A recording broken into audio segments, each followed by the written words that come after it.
ಸಾಲುಗಳಲ್ಲಿ ಆ ಸುಳ್ಳು ಮೋಸದ ಬೂತುಗಳು ಮತ್ತು ಸುಖ ದುಃಖ ಒಂದೇ ನಾಣ್ಯದ ಎರಡು ಮುಖ, ಶೋಷಣೆ ಅನ್ನೋ ಒಂದು ಅರ್ಥ ಎಲ್ಲ ಜಿ ಪಿ ರಾಜರತ್ನಂರವರು ಅವರ ಸಾಹಿತ್ಯದಲ್ಲಿ ಇಟ್ಟಿದ್ದಾರೆ. ಇದನ್ನು ನಾವು ಹಿಂದೆ ಬಳಸ್ತಾ ಇದ್ವಿ. ನಾವು ಹಂಸಲೇಖ ಎಲ್ಲ ಒಟ್ಟಿಗಿದ್ದಾಗ ರಾವಚಂದ್ರ ಅಂಥೇಳಿ ನಾಟಕ ಆಡ್ತಾಯಿದ್ವಿ. ಆ ನಾಟಕದಲ್ಲಿ 45 ನಿಮಿಷ ನಾನು ಹಂಸಲೇಖ ಒಂದು ಸೀನ್ನಲ್ಲಿ ಭಾಗವಹಿಸ್ತಾ ಇದ್ವಿ. ಆ ಸೀನ್ನಲ್ಲಿ ಈ ಹಾಡನ್ನ ಹಾಡ್ತಾಯಿದ್ವಿ.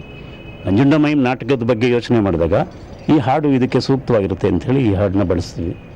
ಹಾಗೆಯೇ ಪ್ರತಿಯೊಂದು ವಿಚಾರದಲ್ಲೂ ಒಂದು ಜಾಗೃತಿ ಮೂಡಿಸುವ ಒಂದು ಮನಸ್ಸನ್ನು ಇಟ್ಕೊಂಡು ಸಾಮಾಜಿಕ ವ್ಯವಸ್ಥೆಯಲ್ಲಿ ಏನೇನು ಜನಗಳ ಮೇಲೆ ಶೋಷಣೆ ನಿರಂತರವಾಗಿ ನಡೀತಾ ಇದೆ ಅದರ ಬಗ್ಗೆ ಕೂಡ ಸಾಹಿತ್ಯನ ಯೋಚನೆ ಮಾಡಿ. ಈಗ ನಿಮ್ಮ ಹಾಡಿನ ಪ್ರತಿ ಸಾಲುಗಳಲ್ಲೂ ನೋವು, ಸಿಟ್ಟು, ಸೆಡವು ಮತ್ತು ವ್ಯವಸ್ಥೆಯ ಬಗ್ಗೆ ಕಾಳಜಿ ಎದ್ದು ಕಾಣುತ್ತೆ.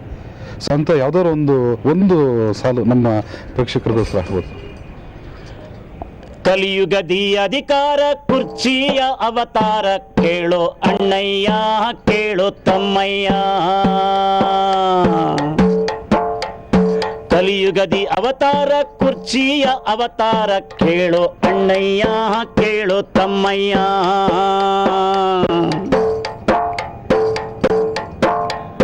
ನಾಲ್ಕು ದಿಕ್ಕಿನ ಹಂಗ ಕುರ್ಚಿಗ್ನಾಕೆ ಕಾಲು, ಅಧಿಕಾರ ಹಿಡಿಯೋಕೆ ಹಲವು ಮುಖಗಳು.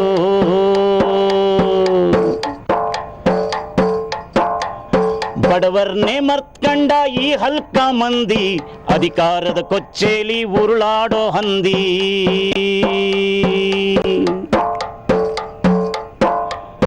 ಮಧ್ಯರಾತ್ರಿಲಿ ಸ್ವಾತಂತ್ರ್ಯ ಬಂತು, ಹಗಲು ಕುರುಡು ನಮ್ಮ ದೇಶದೊಳಗೆ ಇತ್ತು.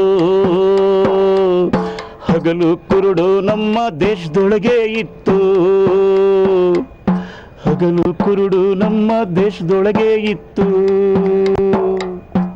ಸೊ ಹೀಗೆ ಆ ಸ್ವಾತಂತ್ರ್ಯ ಬಂದ ನಂತರ ಇಲ್ಲಿವರೆಗೆ ಜನಸಾಮಾನ್ಯ ಒಬ್ಬ ಬಡಪಾಯಿ ಯಾವ ರೀತಿ ಹಂತವಾಗಿ ಶೋಷಣೆಗೊಳಗಾಗ್ತಾನೆ ಅನ್ನೋದು, ಮತ್ತು ಈ ವ್ಯವಸ್ಥೆ ಒಳಗೆ ಇರುವಂಥ ಎಲ್ಲ ಮುಖಗಳ ದರ್ಶನವನ್ನು ಈ ಮುಖಗಳು ನಾಟಕ ಮಾಡಿದೆ. ಮತ್ತು ಈ ಏನು ಗಿನ್ನೆಸ್ ರೆಕಾರ್ಡ್ಗೆ ಪ್ರಯತ್ನ ಪಟ್ಟಿದೆ, ಈ ಹಾದಿನಲ್ಲಿ ಇವರಿಗೆ ಯಶಸ್ಸು ಸಿಗಲಿ ಅಂತ ಎಲ್ಲ ಜನತೆ ಕೂಡ ಇವರಿಗೆ ಹಾರೈಸಿದ್ದಾರೆ. ಹಮೀದ್, ಜೋಸೆಫ್ ಟಾರೆ, ನಂಜುಂಡಮೈಮ್ ತಂಡದವರ ಈ ವಿಶಿಷ್ಟ ಪ್ರಯೋಗ ನಿಜವಾಗ್ಲೂ ಜನ ಮೆಚ್ಚುಗೆ ಗಳಿಸಿದೆ. ನಮ್ಮದು ಕೂಡ ಅವರಿಗೆ ಶುಭಾಶಯ. ಇನ್ನಷ್ಟು ವಿಶಿಷ್ಟ ಪ್ರಯೋಗಗಳು ಮಾಡಿರಿ. ಜೊತೆಗೆ ನಂಜುಂಡ ಅವರ ಒಂದು ಪ್ರಮುಖ ಮಾತನ್ನು ಗಮನಿಸಬೇಕು.